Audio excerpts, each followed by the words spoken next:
Most of the earthquakes recorded in the world aren't very strong, but sometimes a particularly great one causes destruction and death. Earthquakes also occur at the sea bottom. When that happens, they can sometimes displace the water column and originate waves. These waves are best known by their Japanese name, tsunami, which simply means harbor wave. Regular sea waves caused by the wind are very different from tsunami waves. Let's find out why. Wind blowing over the sea can only move the upper layer of water, forming waves but not affecting movements deeper down.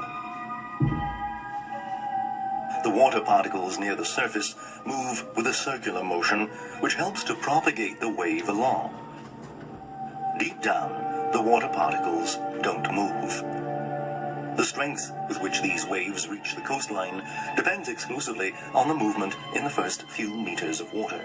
A tsunami, on the other hand, can be generated at the bottom of the sea. In case of a strong earthquake, the sea floor abruptly deforms and vertically displaces the overlying water. The entire water column is disturbed by the uplift or subsidence of the sea floor. This sudden movement releases a great impulse of energy, which is transferred to the whole column of water between the surface and the sea floor. In this case, the water deep down moves as well, as deep as 1,000, 2,000, 3,000 meters.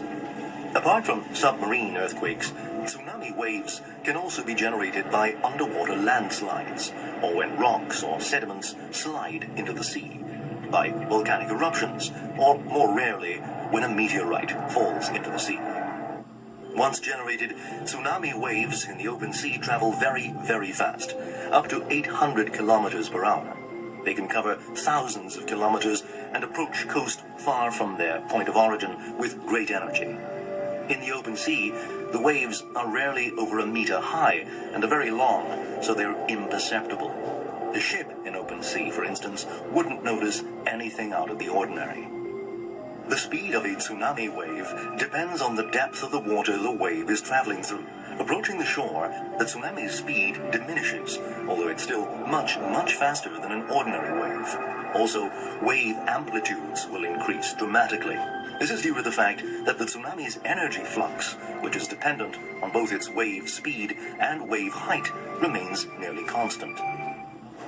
Approaching the coast with a destructive force far superior to any wind-generated wave, it can advance hundreds of meters inland.